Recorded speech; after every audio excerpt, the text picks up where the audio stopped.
Friday evening. பாப்பா இன்னைக்கு காலையில எந்திரிக்கும்போதே, அம்மா எனக்கு நைட்டுக்கு மசால் தோசை செஞ்சு குடுங்கன்னு கேட்டாங்க.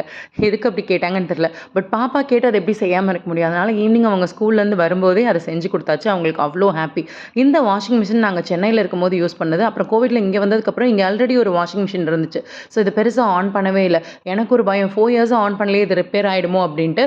பட் காட்ஸ் கிரேஸ் அது நல்லபடியா ஆன் ஆயிடுச்சு. ஸோ அதையும் செட் பண்ணி வச்சாச்சு. அதுக்கப்புறம் வீட்ல சின்ன சின்னதா நெறைய வேலை இருந்துச்சு. அதத்தான் ஒண்ணொண்ணா பார்த்துட்டு இருந்தேன். சரி, எனக்கு ஒரு டவுட். என்ன சின்ன வயசுல நெறைய பேர் வாயாடி, வாயாடின்னு சொல்லியிருக்காங்க. எதுக்கு அப்படி சொல்லியிருக்காங்கன்னு எனக்கு தெரியல. ஆனா, இப்ப விவரம் தெரிஞ்சதுக்கப்புறம் மத்த பிள்ளைங்கள யாராவது அப்படி சொன்னா கூட எனக்கு கோவம் வரும். ஒரு பொண்ணு தனக்கு வேணுன்றத அவ கேட்டு வாங்கிக்கிறா. தனக்கு பிடிக்கலன்றத அத சொல்லி காமிக்கிறா. தனக்கு ஒரு விஷயம் கஷ்டப்படுத்துது, காயப்படுத்துதுங்கிறத அவ சொல்றா. இதுல எப்படி அந்த பொண்ண வாயாடின்னு நம்ம ஜட்ஜ் பண்ண முடியும்? அவளுக்கு வேணும்னா, அத அவ தான் கேட்டு வாங்கிக்கணும். அவளுக்கு ஒண்ணு கிடைக்கணும்னா, அதுக்கு அவ ட்ரை பண்ணணும். அவ்வளோதான். ஒரு பொண்ணு அவளே அவளுக்காக பேசலன்னா, வேற யார் பேசுவா?